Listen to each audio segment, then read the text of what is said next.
Good evening.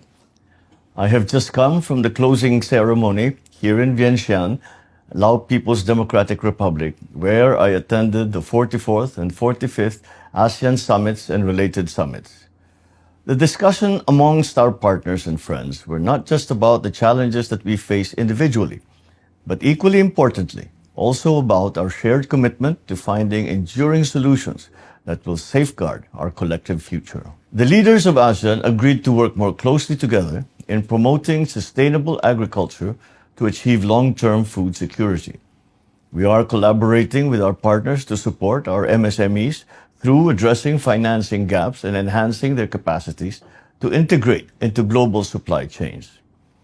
To prepare our country and our region for the future, we are together galvanizing our efforts to support the digital transformation of our economies. We are shepherding efforts in ASEAN to promote inclusive and sustainable tourism across the region as well.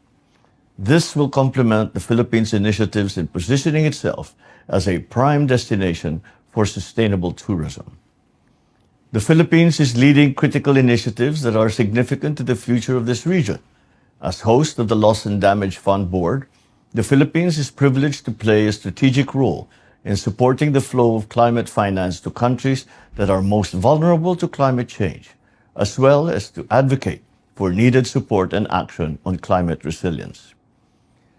As part of our actions to contribute to help mitigate the devastating effects of climate change, we will be hosting the Asia-Pacific Ministerial Conference on Disaster Risk Reduction next week, to cooperate with other countries on disaster preparedness and response. I also engage with the business sector of ASEAN, as well as with the representatives of the youth in ASEAN, in order to exchange ideas on how we can best promote the prosperity and welfare of our people and the entire region.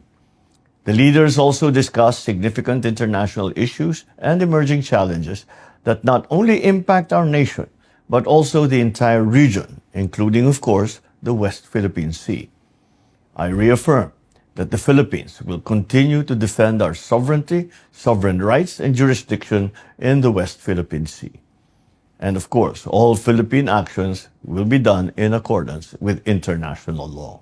The Philippines is continuing to strengthen its partnerships with all countries who share our values and our commitment to peace and to the rule of law.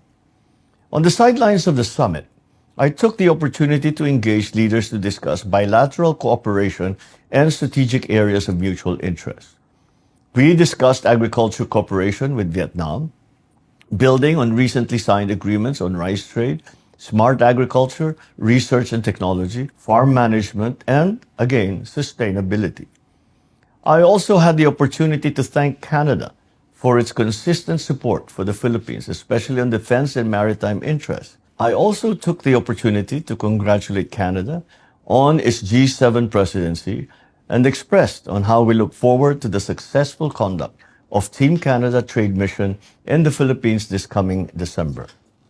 In a bilateral meeting with New Zealand, we explored ways to elevate bilateral cooperation in time for the 60th anniversary of the establishment of diplomatic relations in 2026. Making full use of our schedule while here, I briefly met with the leaders of Laos PDR, the EU, and Japan, and expressed our commitment to further strengthen bilateral relations. The Philippine delegation and I are grateful to Laos PDR, the chair of ASEAN this year, and our very generous host for the successful chairship. I look forward to Malaysia's able leadership as they host ASEAN in 2025. Maraming salamat at magandang gabi po.